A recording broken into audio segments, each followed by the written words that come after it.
రూపాయలతో శాస్త్రీ బాంబ్ కొత్త ప్యాక్ వస్తుంది. జలుబు, తలనొప్పి, ఒళ్ళనొప్పులు అన్నిటికీ రిలీఫ్ ఇస్తుంది. ఈడీ కార్యాలయం దగ్గరికి మాజీ మంత్రులు గంగుల కమలాకర్ గారు వచ్చారు. మాట్లాడించే ప్రయత్నం చేద్దాం. సార్, ఈడీ ఈ రోజు విచారణకు వచ్చినటువంటి సందర్భం కేటీఆర్ మాకు సంపూర్ణ విశ్వాసం ఉంది ఈడీ మీద. ఎక్కడ మనీ లాండరింగ్ జరగలేదు, ఎక్కడ కేటీఆర్ గారు తప్పు చేయలేదు, కాబట్టి భయపడే పరిస్థితే లేదు. మాకు ఈడీ మీద సంపూర్ణ నాయకం ఉంది. కూలసంగా చర్చిస్తారు. తప్పు చేయకపోతే ఈడీ కూడా కేసులు పెట్టదు. కాబట్టి ఇందులో ఎలాంటి మనీ లాండరింగ్ జరగదు. కాబట్టి డెఫినెట్గా కఠిన ముత్యంగా కేటీఆర్ గారు బయటకు వస్తారు. ఈరోజు కేటీఆర్ గారు చేసిన పని ఏంది? హైదరాబాద్ యొక్క బ్రాండ్ ఇమేజ్ పెంచే ఉద్యోగం చేసింది. కాబట్టి తెలంగాణ సమాజం మొత్తం కూడా కేటీఆర్ వెంబడే ఉన్నది. కాబట్టి ఏ కోర్టు కానీ ఎవరైనా ఉండగా అనవసరంగా కేసులు పెట్టారు, అనవసరం శిక్ష అయ్యారు. కాబట్టి ఒక సంపూర్ణమైన నమ్మకం ఉంది కోర్టుల మీద, ఈడీ మీద. కడిగిన ముత్యాలుగా బయటకు వస్తాడు.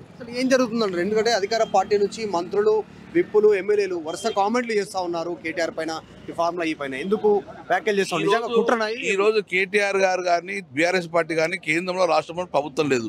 మరి ఎందుకు కేటీఆర్ మీద ఇంతగానో కేసులు పెడుతుందంటే, ఎప్పటికైనా లైఫ్లో ఉండగా ఈ తెలంగాణ రాష్ట్రం తీసుకొచ్చిన ఘనత కేసీఆర్ గారిది, బీఆర్ఎస్ పార్టీది. ఈ బ్రాండ్ ఇమేజ్ దెబ్బతీయాలనే ప్రయత్నం చేస్తారు.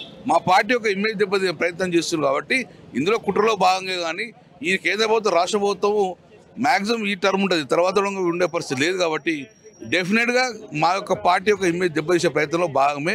కానీ తెలంగాణ సమాజం మొత్తం గుణంగా మా పార్టీ వెంబడి, మా కేటీఆర్ వెంబడి ఉండడం మేము భావిస్తున్నాం. రైట్. మాజీ మంత్రులు గంగుల కమలాకర్ చెప్తా ఉన్నారు, కావాలని వాంటెడ్లీ కేసు పెడతా ఉన్నారు అనేటువంటి ఒక స్టేట్మెంట్ చేస్తూ ఉన్నారు. సో ఈడీ పైన నమ్మకం ఉందనేటువంటి స్టేట్మెంట్ కూడా చేస్తూ ఉన్నారు. త్వరలోనే కఠిన ముత్యాల కేటీఆర్ బయటికి రానున్నారు ఈ కేసు నుంచి. ఎందుకంటే అవినీతి జరగలేదనేటువంటి స్టేట్మెంట్ని గంగుల కమలాకర్ చేస్తూ ఉన్నారు. వీడియో జర్నలిస్ట్ సూర్యతో మధు మల్కేడ్కర్, ఈడీ ఆఫీస్. మరిన్ని వీడియోస్ కోసం ఛానల్ ని సబ్స్క్రైబ్ చేయండి. లేటెస్ట్ అప్డేట్స్ కోసం వాట్సాప్ ఛానల్ ని ఫాలో